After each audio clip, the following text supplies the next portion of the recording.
Bueno, buenos días a todos y a todas. Bienvenidos a la primera sesión la primera charla de la sesión temática de Waterways. Welcome everyone.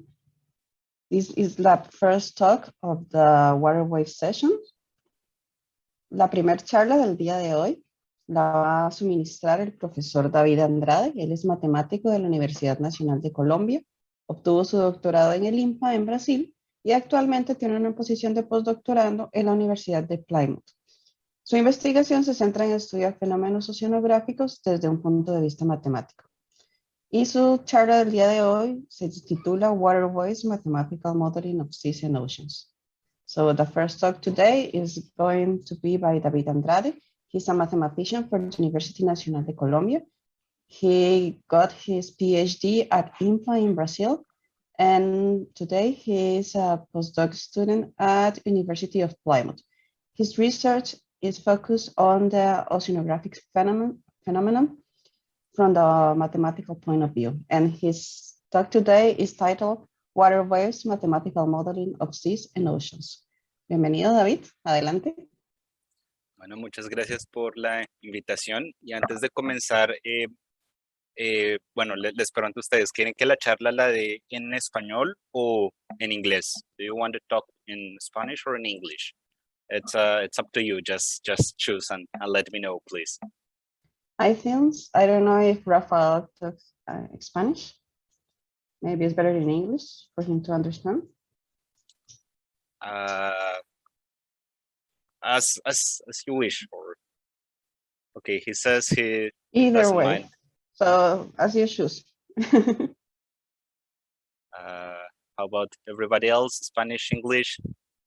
I think everybody else is good with the Spanish or English, either way. Okay, well, voy a hacerla en español ya que las diapositivas están en inglés de cualquier manera. Entonces, y Rafael es coautor, entonces él sabe lo que está hablando. Entonces, bueno, comencemos. Y ahora,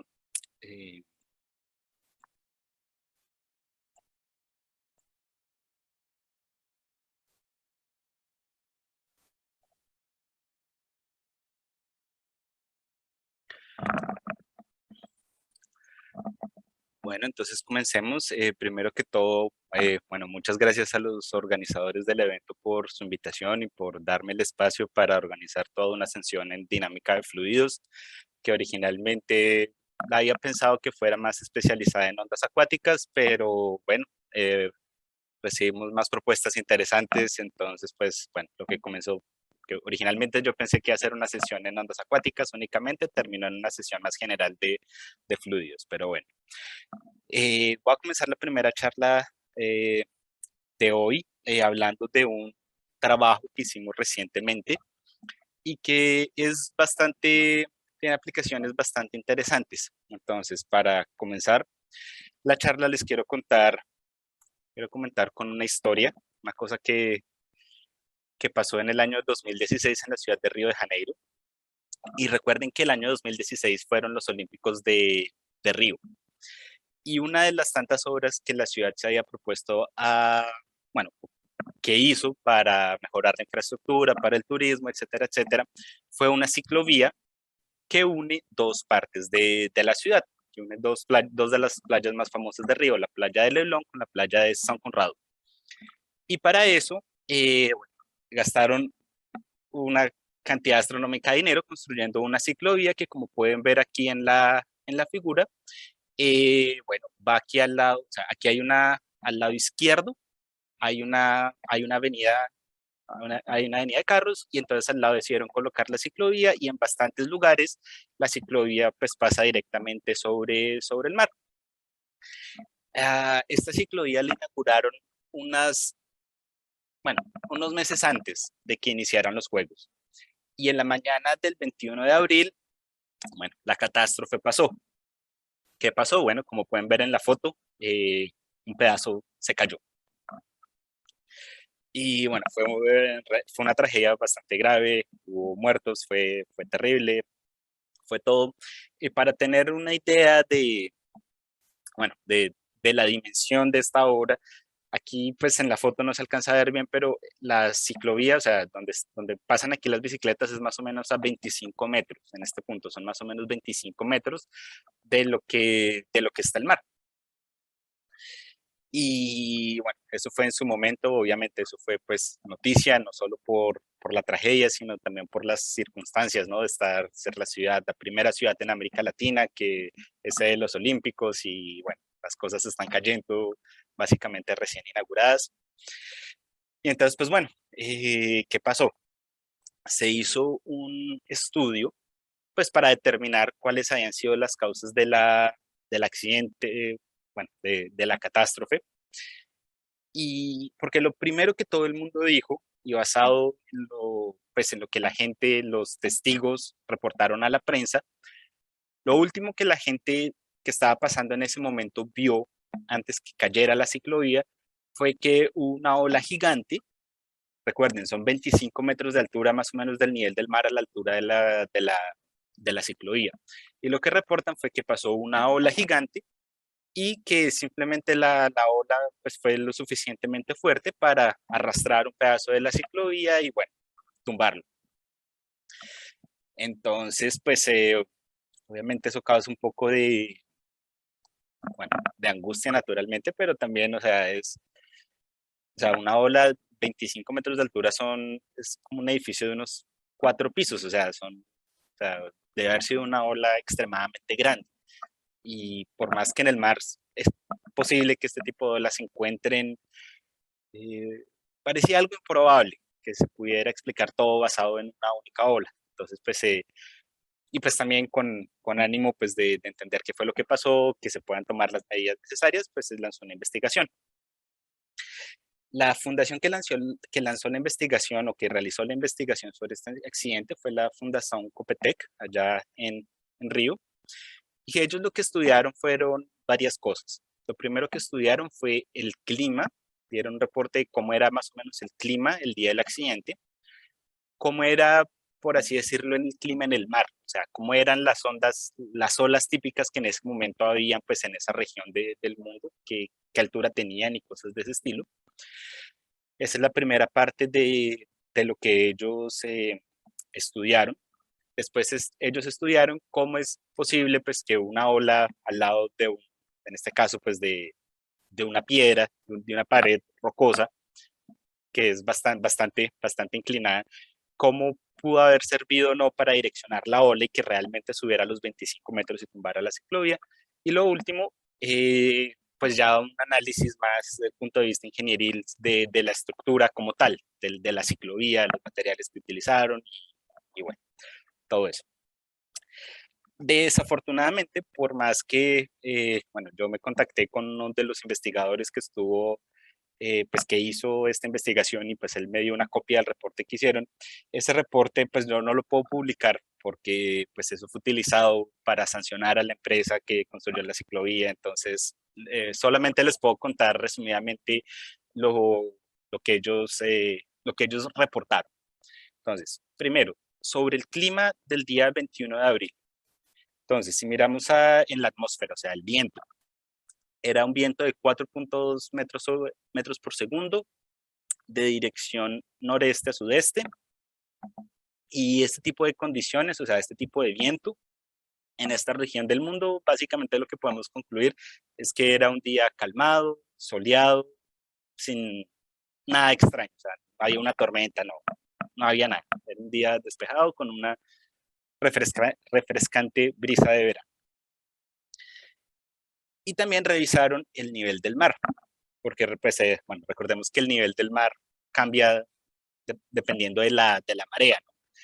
Y lo que ellos determinaron fue que la marea, justamente para la mañana de ese día, era baja y, no suele, y estaba 25 centímetros más abajo del, del nivel medio del mar. O sea, no es que el mar fuera una marea súper alta o alguna cosa así, no, de hecho todo lo contrario, era un poco más baja de lo normal.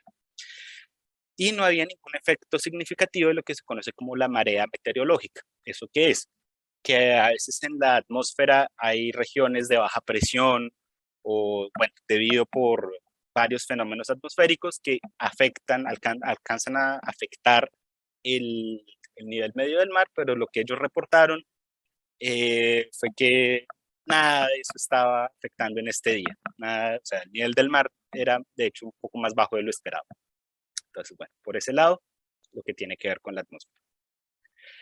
Ahora, lo otro que ellos querían saber era, bueno, cómo estaba el mar en ese momento. Y esto es una cosa que es un poco difícil de hacer, porque la verdad es que nadie sabe a ciencia cierta en este momento un determinado pedazo del mar, cómo se ve. Nadie sabe qué tipos de olas hay ahí, nadie sabe o sea, uno sabe que hay olas y que se están moviendo, pero uno no sabe, uno tiene una forma de saber como más cuantitativamente hablando, pues qué es lo que está pasando.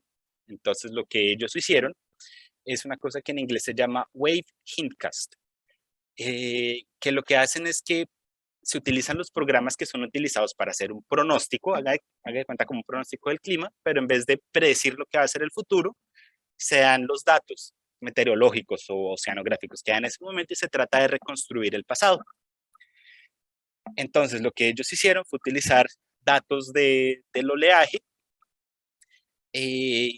bueno, y tratar de reconstruir cómo estaba el mar. Y lo que ellos descubrieron fue lo siguiente. Para la gente que está interesada en oceanografía o en ingeniería naval, todo este tipo de cosas, y pues que realmente necesitan una medida un poco más cuantitativa sobre el océano, los pronósticos de oleaje básicamente describen todo el oleaje básicamente en 3 parámetros. Aquí, que son los siguientes. Una cosa que se llama el periodo, el peak period, o sea, el periodo del pico, que básicamente lo que quiere decir es, si uno piensa que la onda que uno tiene fuera un coseno, el periodo de ese coseno sería de 17 segundos. Básicamente es como lo que significa ese. Si uno va a aproximar a todas las olas por una única, esa única tendría forma de una forma sinoidal y ese TP sería el periodo de esa función senoidal. Ahora, suponiendo, por ejemplo, que el agua es suficientemente profunda, resulta que hay una relación entre el periodo y la longitud de la onda. Esa relación se llama la relación de dispersión, que en caso de agua suficientemente profunda es simplemente omega cuadrado igual a G por K. G es la gravedad, omega es la frecuencia, o sea, 2pi sobre el periodo, y K es el número de onda, que es 2pi sobre longitud. Entonces, pues usando esta relación uno puede calcular que si uno viera la onda, uno vería un coseno que tiene longitud de más o menos 450 metros. O sea, una onda bastante larga. Ahora, el otro parámetro que es bien importante entender es la altura. Entonces, si de nuevo pensamos en un coseno, ya sabemos la longitud, ¿no? O sea, la distancia entre cada pico del coseno, ¿cuánto es? Ahora queremos saber qué tan altos son. Y para eso, los pronósticos la forma de pronosticar el mar, se utiliza este parámetro que se llama la altura de onda significativa, HS, que en ese caso ellos estimaron que era de 3 metros. ¿Eso qué quiere decir? Que la distancia entre el pico del coseno y el valle del coseno es de 3 metros. Y esa sería como la aproximación con la que oceanógrafos y mucha gente que trabaja en cosas del océano utiliza para describir tener una idea de qué es lo que está pasando allá en el mar. Ahora, esta definición de altura significativa, eso es una noción estadística, no es exactamente un promedio. Básicamente lo que es un promedio, pero de las ondas altas. Y simplemente lo que significa es que el coseno que uno está, la onda cosenoidal que uno está, por ejemplo, viendo llegar, aproximadamente, ¿no? Idealizando todo un poco, pues tiene una altura variable, pero cada cierto tiempo la altura es un poco mayor y la altura de la sonda, un número que representaría cuando José no tiene su altura máxima, es este HS, y es básicamente 3 metros. Ahora, aquí por debajo de esto hay un resultado, más bien una hipótesis, que dice que la altura de una onda es una variable aleatoria, porque pues uno nunca sabe exactamente cuánto es, pero que sí tiene una distribución de probabilidad que es bastante conocida, que es la distribución de Rayleigh. Y basado en ese resultado, o mejor, en esa hipótesis, que las alturas de las ondas en el mar están gobernadas por la amplitud de Rayleigh, se puede hacer un pequeño estimativo de qué es como realista, de alguna manera, de forma realista, la ola más alta que uno puede esperar. Entonces resulta que para un mar de 3 metros, según el informe que ellos presentaron, dice que realmente lo más alto que se pudo haber observado, de nuevo, en ese momento era una ola de más o menos 5.58 metros, un poquito menos del doble de este HS. Más que eso, ellos dicen que demasiado improbable, no pudo haber pasado. Entonces, el tercer parámetro importante con el que se describen las olas es una cosa que es una cosa que se llama en inglés se llama directional spread, que simplemente lo que le quiere decir a uno es qué tanto esa onda se está como esparciendo. Lo que ellos lograron concluir es que la onda no se está esparciendo mucho, lo que significa que efectivamente la onda que estaba viendo, pues sí se veía como si fuera una especie de onda senoidal, no como una onda circular. Una onda que, por ejemplo, tiene mucho, que se esparce mucho, sería como, por ejemplo, cuando uno lanza una piedra al agua, que sale en círculos. Ese sería un tipo de onda que tiene que se esparce mucho. En cambio, en este tipo de olas, como que todo está propagándose en una dirección, bueno, hacia un mismo lado, y que efectivamente durante todo el tiempo, o sea, del 17 al 22 de abril, es como todas las olas se estaban propagando más o menos a lo largo de la misma dirección. Eso es lo que ellos lograron, bueno, concluir a partir del análisis de ellos. Entonces, una cosa interesante que ellos mencionan es que este tipo de condiciones son relativamente comunes en la región de Río de Janeiro. Lo único que es un poco extraño era este periodo de 17 segundos, que ellos dicen que normalmente el periodo de las olas que son típicas en esa región del mundo, lo máximo llega a unos 16 segundos. En que ese 17 sí es un dato un poco atípico, pero que fuera de eso, que la altura de la onda, que la altura significativa sea 3 metros, eso es una cosa relativamente común, y que haya épocas del año que las olas van como todas en la misma dirección, también es común pues en esa región del mundo. Lo que quiere decir es que en cuanto a la atmósfera no estaba pasando nada así dramático. En cuanto al mar, bueno, estaba un poquito este dato atípico, pero todo lo demás es bastante esperado de encontrar en la región de Río de Janeiro o una cosa por el estilo. Ahora, lo otro que ellos hicieron fue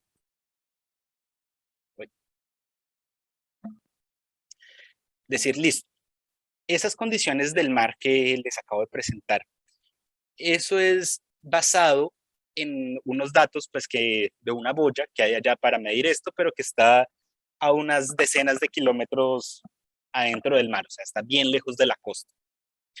Entonces lo que ellos tuvieron que hacer fue utilizando el modelo que ellos tienen para estudiar propagación de ondas, estudiar, bueno, cómo esas olas, bueno, se propagan y qué sucede a medida que llegan a la costa, en este caso, pues al lugar de interés, que es al lado de la ciclovía. Y lo que ellos descubren es que cerca, o sea, al lado de la ciclovía, las olas eran ampliadas por más o menos un factor de 2. O sea, si llega una ola de 3 metros, más o menos cerca al lugar de la ciclovía, se esperaría que por el efecto por el efecto de la reflexión, pues que fuera no de 3, sino que fuera 6. O sea, un fenómeno de amplificación por un factor de 2. Sin embargo, lo que ellos dicen es que debido a la profundidad del mar, justamente en esa sección al lado de la ciclovía donde el accidente se produjo, la profundidad del mar era más o menos de 5 metros. y que entonces ellos realmente lo que creen, lo mejor que ellos pueden estimar con el conocimiento que ellos tienen y el programa y el software que ellos manejan, es que la ola más grande que se pudo haber visto en ese lugar, teniendo en cuenta reflexión y todo más, era de 4 metros. Nada de esto tiene, fíjense que nada de esto cuadra con la idea de que sea una ola de 25 metros. Lo que ellos dicen es que máximo, en el peor de los casos, se espera que una ola de 4 metros es lo máximo que hubiera llegado, que se hubiera generado ahí al lado de la ciclovía. Más de eso, imposible. Otra de las cosas que ellos dicen es que ellos creen que lo que realmente pasó fue que igual para que esta ola de 4 metros se haya generado, no es que se genere cada vez que, o sea, no es que se haya generado cada vez, sino que una suerte de combinación del periodo, de ese periodo un poco atípico que tenía esa onda, de la profundidad, de la altura, del ángulo en el que llegó, que pues que realmente fue lo que hizo que esa ola de 4 metros se hubiera generado ahí. Y ahora viene como la segunda parte de qué es lo que pasa cuando una ola se estrella con una pared. Entonces, cuando una ola muy grande se estrella con una pared, muchas veces lo que sucede es que queda atrapada una burbuja de gas, o sea, una burbuja de aire queda atrapada entre el agua y la pared. Y entonces lo que pasa es que por el peso del agua, esa burbuja, como está llena de aire, se empieza a comprimir. Pero si es una ola demasiado grande, hay un momento en el que comprime muy rápido esa masa de gas que se queda ahí metida, y entonces eso realmente lo que crea es como una especie de explosión. Entonces, lo que ellos dicen que pasó y lo que ellos estudian fue que efectivamente una ola muy grande llegó a la pared, esa ola muy grande a la hora de llegar a la pared rompió, acumuló gas, o sea, acumuló aire dentro de ella y entonces realmente lo que se convirtió fue como una especie de bomba. Y eso fue lo que generó la explosión, que empujó el agua 15 metros más para arriba para poder alcanzar la ciclovía y eso fue lo que la destruyó. Y entonces, pues aquí viene como la razón de por qué estudiar reflexión de ondas, pues por obstáculos, porque la idea, y eso no solamente es en Río, sino en todo lado, pues se construyen, se utilizan accidentes naturales como montañas o se colocan barreras artificiales, muchas de ellas pues son paredes o bueno, cosas similares, para proteger pues, del impacto del mar, pero pues si no se tiene cuidado, resulta que sería como construir una pared para protegerse, pero del otro lado de la pared colocar una bomba, entonces pues simplemente en algún momento va a explotar y va a causar una catástrofe. Entonces, por eso la importancia pues de lo que queremos hacer es justamente poder estudiar, bueno, que cuando hay un obstáculo y yo voy a construir una barrera, perdón, para protegerme del mar, ¿qué puedo decir de las olas que van a llegar ahí? ¿Será que son muy altas? ¿Con qué probabilidad yo puedo esperar una ola de mayor de cierta amplitud o una cosa así? Y eso pues es básicamente lo que les quiero presentar, un trabajo que hicimos y que les quiero presentar el día de hoy. Entonces, cuando uno estudia ondas en el mar, la primera aproximación que uno puede hacer es ir a la teoría lineal, que normalmente físicamente no es muy válida porque formalmente aplicaría para olas que son de una altura muy bajita, pero normalmente le da una especie como de intuición de qué es lo que debería pasar en el caso general. Y bueno, y si vamos, por ejemplo, a las ecuaciones de Euler linearizadas bueno, en este caso, para un fluido ideal, el problema que estamos considerando es, bueno, este problema para el potencial de velocidad, definido entre menos infinito y cero. Entonces la idea es que en x igual a cero tenemos una pared, vamos a poner una pared vertical, otro tipo de obstáculos es posible, pero vamos a simplificar todo suponiendo que todo pasa en una dirección, como efectivamente se supone que pudo haber pasado el día de ese accidente, entonces vamos a trabajar todo simplemente en una dimensión horizontal y una vertical. En x igual a cero vamos a colocar una pared, vamos a considerar también que hay un fondo plano constante. Y bueno, estas son las ecuaciones estándares linearizadas de Euler para estudiar cómo se movería en este caso la superficie del mar en este contexto. Ahora, una cosa, aquí un comentario interesante es cuando uno tiene una EDP y uno está trabajando con una condición de contorno, hay un método que se llama el método de las imágenes. que lo que le permite a uno es trabajar, por ejemplo, en este caso que estamos trabajando con un dominio limitado, o sea, un dominio que tiene aquí un borde, tenemos una condición de borde, le permite a uno transformar este problema en un problema equivalente, pero que está definido en todo lado. Y lo que hace el método de las imágenes es simplemente refleja el dato inicial que tengas, resuelve tu EDP ya no en el semiespacio, sino en toda la recta. Entonces uno puede utilizar cosas como transformadas de Fourier o cosas así para construir soluciones. Y la solución de este problema, si uno la mira simplemente en el dominio de interés, que en este caso es x menor o igual que 0, es exactamente la solución del problema original con la condición de contorno.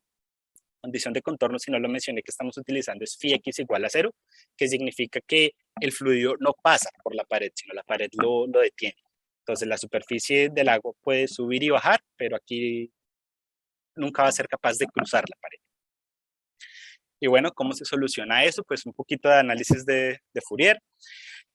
Esta solución aquí que les estoy mostrando, esto simplemente lo podemos ver como una suma de, o sea, no es una forma muy elegante de presentar una solución general, una ADP, pero esta forma de presentar la solución es muy buena porque así es muy conveniente cuando uno quiere construir soluciones numéricas, porque en el computador pues uno no puede tener una integral, pero uno sí puede tener una suma arbitrariamente grande. Entonces, la solución al problema en toda la recta es simplemente una suma de este tipo, donde todos estos de acá son coeficientes, y es simplemente una suma de funciones oscilatorias básicas, e a la i kx por e a la menos i omega t.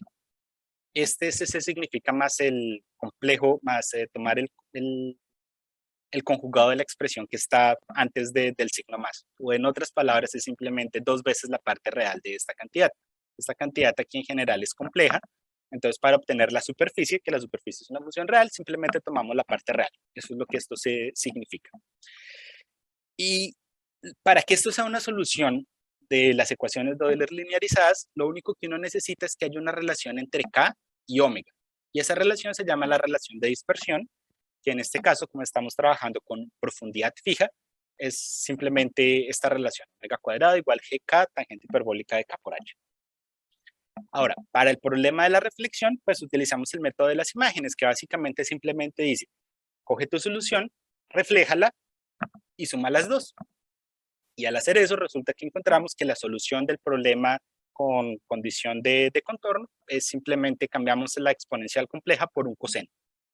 Esta dependencia temporal e a la menos i omega jt queda inalterada, lo único que estamos cambiando aquí es una exponencial por un coseno. Y de nuevo, pues a medida que uno suma, cuando n es gigante, pues uno obtiene una solución que es una fórmula que es bastante cómoda para el computador de calcular y pues que uno puede calcular ciertas cosas a partir de eso.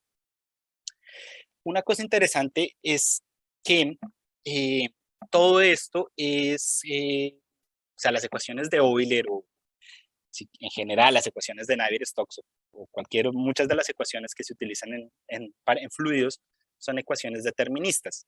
¿Y eso qué significa? Que uno tiene que dar un dato inicial y a partir del dato inicial uno es capaz de, vamos a decir así, uno puede predecir el futuro. Pero sin un dato inicial uno no es capaz de hacer nada. ¿Y cuál es el problema? ¿Qué es tener un dato inicial en este problema? Es en un cierto momento saber cómo es toda la superficie del océano. Y eso pues simplemente no lo sabemos. Entonces el enfoque de lo que nosotros hacemos aquí es decir, bueno, no tenemos un dato inicial, no nos vamos a inventar un dato inicial, lo que más bien vamos es aceptar que no sabemos y vamos a modelar el dato inicial, vamos a pensar que viene dado por una función aleatoria, o sea, por un proceso estocástico. Entonces, lo que vamos a hacer, dada que esto aquí es nuestra solución general, vamos a suponer que este coeficiente aquí, BJ, en vez de ser un número, que sería determinado por la condición inicial, es una variable aleatoria. Y entonces lo que vamos a tomar es una secuencia de n variables aleatorias, vamos a poner que todas ellas sean independientes, que tengan media cero, que sean complejas, o sea, tienen su parte real, su parte imaginaria. Y bueno, ¿qué vamos a pedir de las variables aleatorias? Vamos a pedir, como pedimos que cada una de ellas tenga media cero, esta función eta, que también se volvería para cada x y cada t también sería una variable aleatoria, va a ser una variable aleatoria con media cero, y lo que nos va a interesar es la varianza. Una cosa que no estoy mencionando aquí que es común asumir es que las Bs tienen distribución normal, la distribución conjunta de ellas es la distribución normal. Y en ese caso, pues la superficie en cada punto, o sea, esta variable aleatoria eta xt también es una distribución normal, su media cero, y queremos su varianza, que es lo único que necesitamos ya pues para determinar cualquier probabilidad que queramos saber al respecto.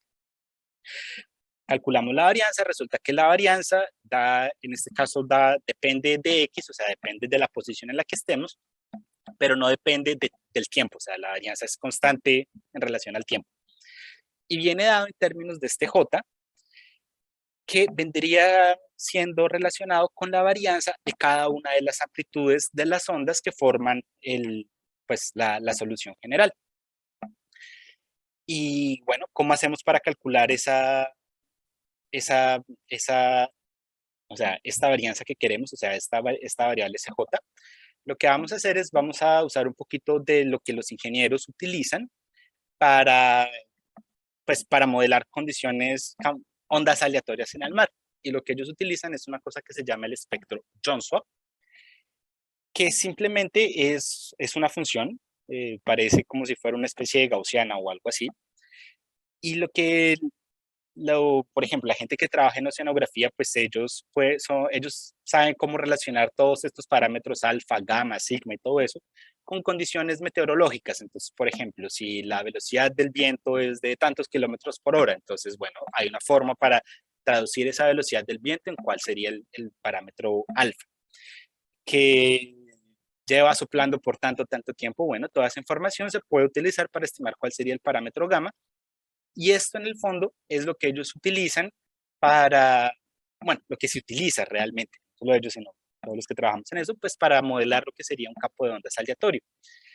Y entonces la idea es que si yo quiero saber cuánto es la varianza de cada una de las amplitudes que forman, mi suma aleatoria de senos y cosenos, pues la varianza simplemente es integrar el espectro dentro de un intervalo pequeño de tamaño delta K. Y entonces, utilizando esa información, podemos calcular la variable que nos falta y resulta que ya conocemos todo lo que querramos saber sobre el problema de la reflexión, ya lo podemos calcular. Y lo que obtenemos es algo así. Entonces, esto es aquí suponiendo que no hay pared, entonces sería simplemente un campo de olas aleatorio que se propaga en una única dirección, que viaja en este caso de menos infinito a más infinito. Estos son distintos parámetros que utilizamos para describir el espectro, que es la forma como pues, en oceanografía muchas veces esto se presenta. Es un espectro de parámetros tal, o está el espectro con tales parámetros. Eso lo traducimos a nuestras variables del problema de nuestra solución. Y así, por ejemplo, podemos calcular qué sería la varianza de la superficie, por ejemplo, en cero si no hubiera pared. Y bueno, podemos calcular cuánto nos da, esos son los números que nos da. Y aquí, cuánto sería si tenemos reflexión. Entonces podemos calcular no solamente la varianza en un punto, sino también podemos calcular todos estos numeritos de la altura significativa y cosas de ese tipo. Lo más importante es que el modelo lineal de una vez nos predice que cuando hay reflexión, todas las alturas se duplican y en este caso toda la varianza, y la varianza es importante porque básicamente la altura de la onda al cuadrado es proporcional a la cantidad de energía que la onda lleva.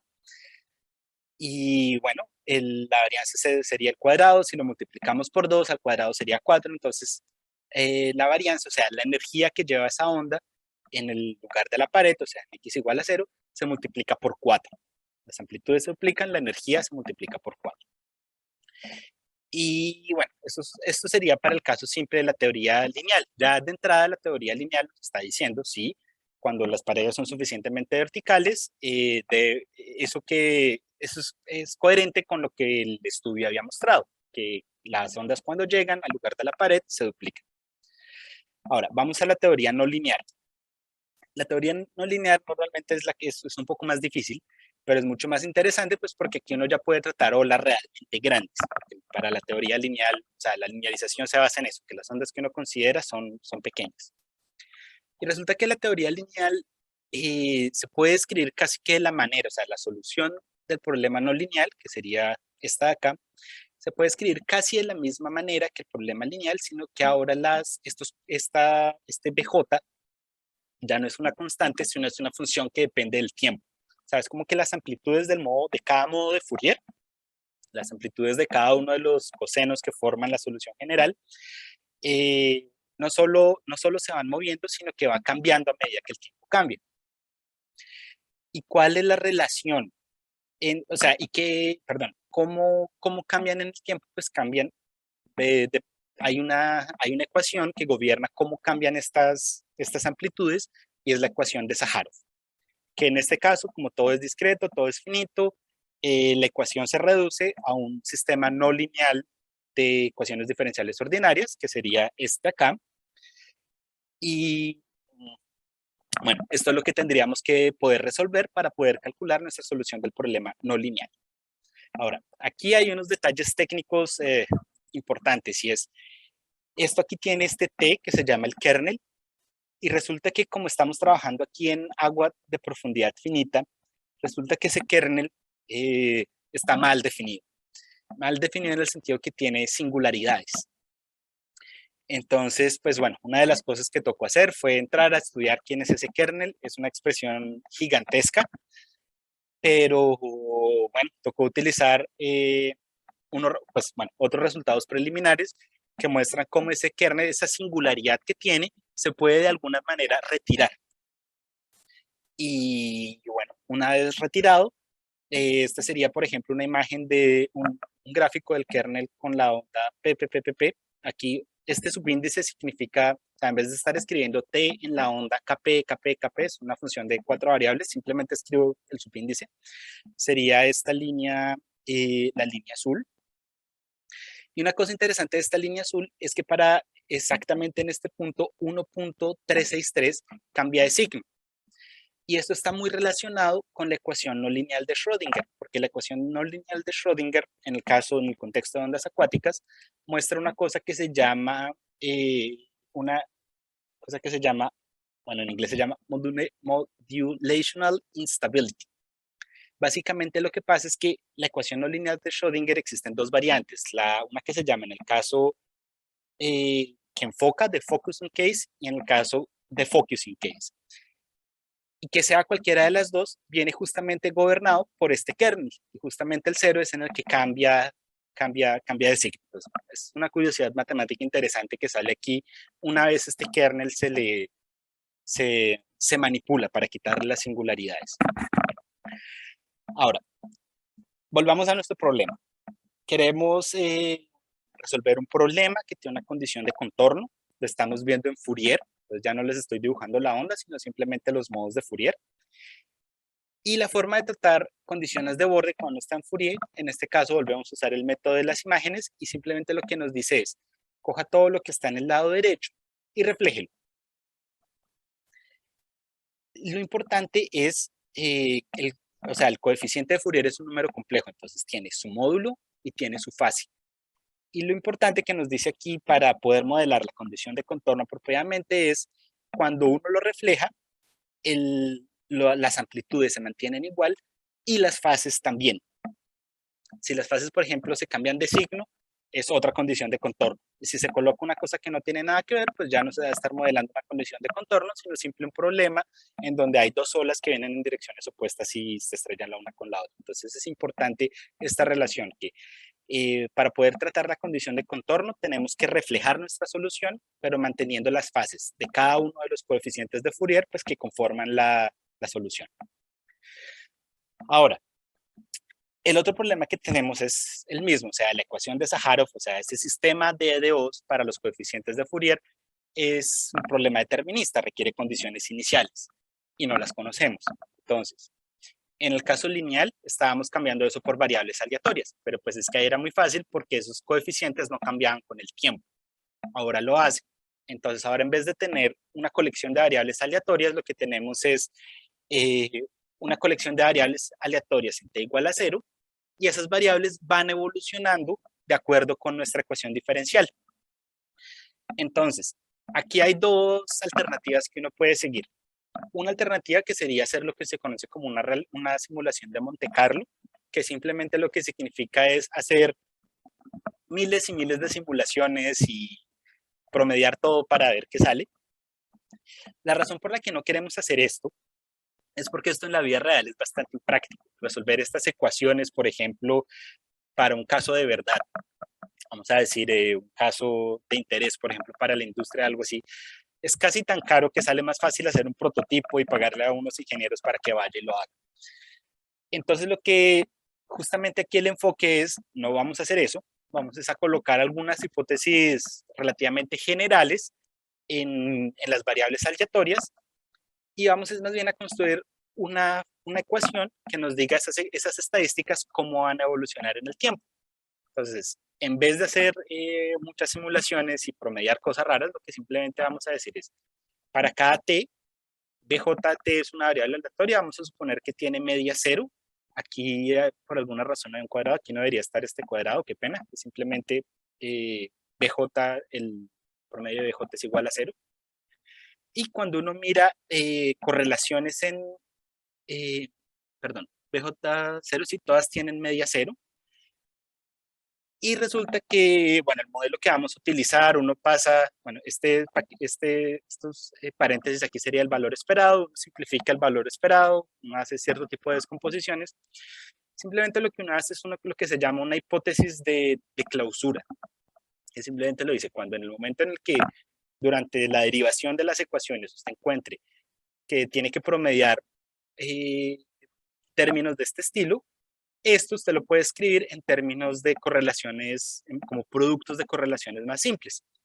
Y haciendo eso resulta que nuestra ecuación diferencial se transforma en una nueva ecuación diferencial que la llamamos la ecuación de CSY, en honor a los que la derivaron hace como 40 años, Crawford, Schaffman y Juven. Y entonces esta es una ecuación diferencial donde lo que colocamos como entrada es la matriz de correlación. Y una vez resolvemos esta ecuación, que esto ya es una ecuación diferencial, no lineal, pero es una ecuación diferencial en el sentido usual de la palabra, nos dice cómo esa matriz de correlación va cambiando a través del tiempo. Y ahora, ¿qué es lo que es como bien interesante de este enfoque de tratar este tipo de problemas? Como esto se hace a través de una expansión, uno en realidad no tiene una ecuación, sino lo que uno obtiene es como una secuencia de ecuaciones, cada vez más complicadas, pero pues que obviamente entre uno más resuelve, pues uno más precisión obtiene en la solución. La que les acabo de mostrar es simplemente lo que sale en primer orden. Sin embargo, si uno pasa al siguiente orden y haciendo unas simplificaciones adicionales, uno obtiene una cosa que se llama la ecuación cinética de Hasselmann. ¿Y por qué lo estoy hablando? Bueno, porque esa ecuación cinética de Hasselmann es la que realmente se utiliza, es la que utiliza todo el mundo en oceanografía para hacer predicciones de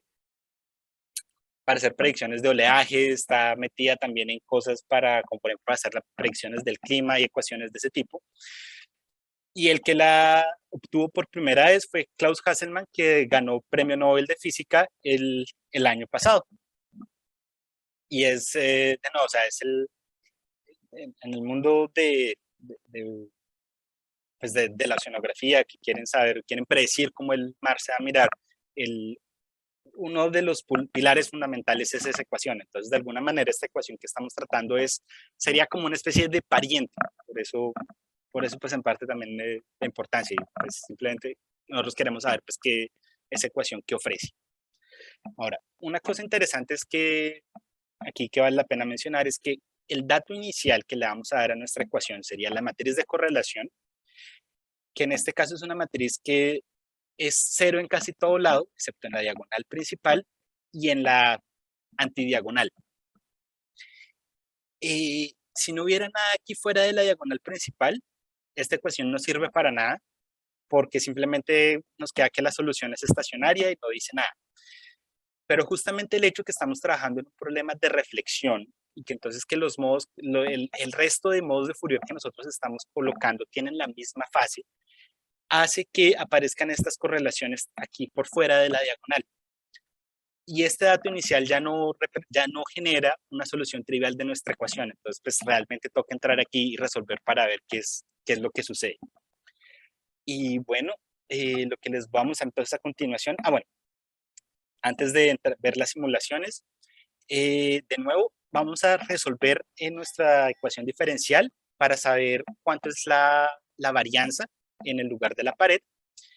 Y entonces, ¿qué encontramos? Que, por ejemplo, cuando el espectro es relativamente ancho, o sea, para este cierto tipo de parámetros y distintos valores de profundidad, resulta que casi nada, realmente no pasa nada, es como si la solución fuera estacionaria. Y la solución del problema no lineal, aquí esto está normalizado de tal manera que siempre queda 1, y bueno, varía realmente poco de 1.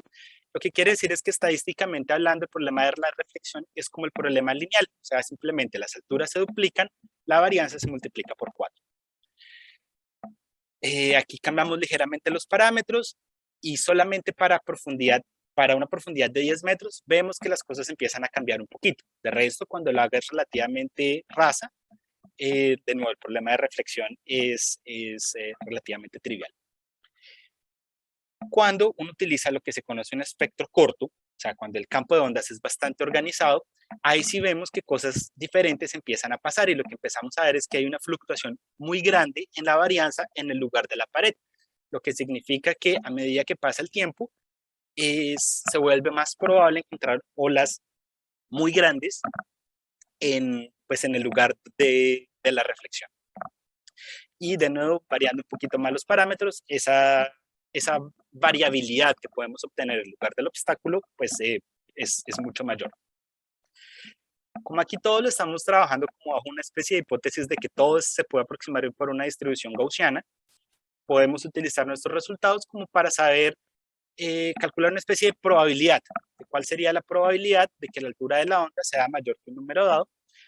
Y lo que encontramos es que si el agua es relativamente pequeña, la distribución de Rayleigh describe todo casi que perfectamente bien, pero para aguas profundas encontramos que para algunas combinaciones de espectro, por ejemplo, si el espectro es ancho, bueno, no hay mucha diferencia con lo que obtenemos con lo que la distribución de Rayleigh predice, pero cuando es corto y es un espectro relativamente energético, o sea, de ondas relativamente grandes, sí hay una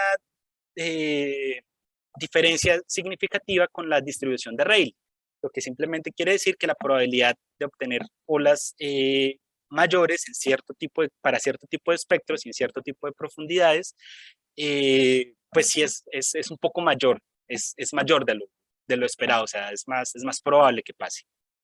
Aquí, bueno, voy a saltar un poco las tablas.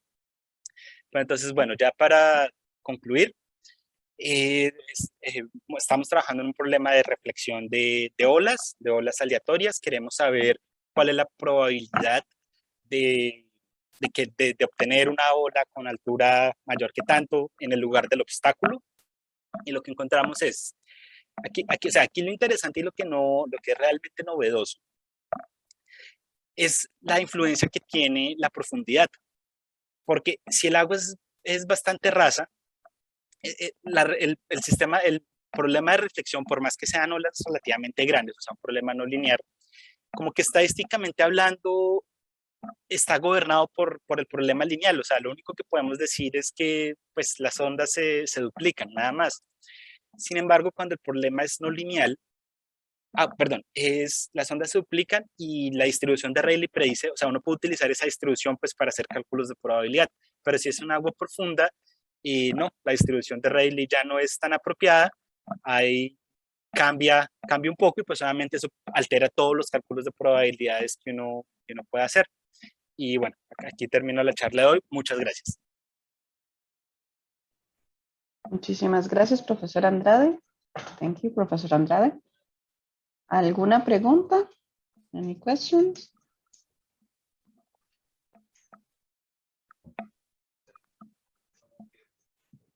Chat.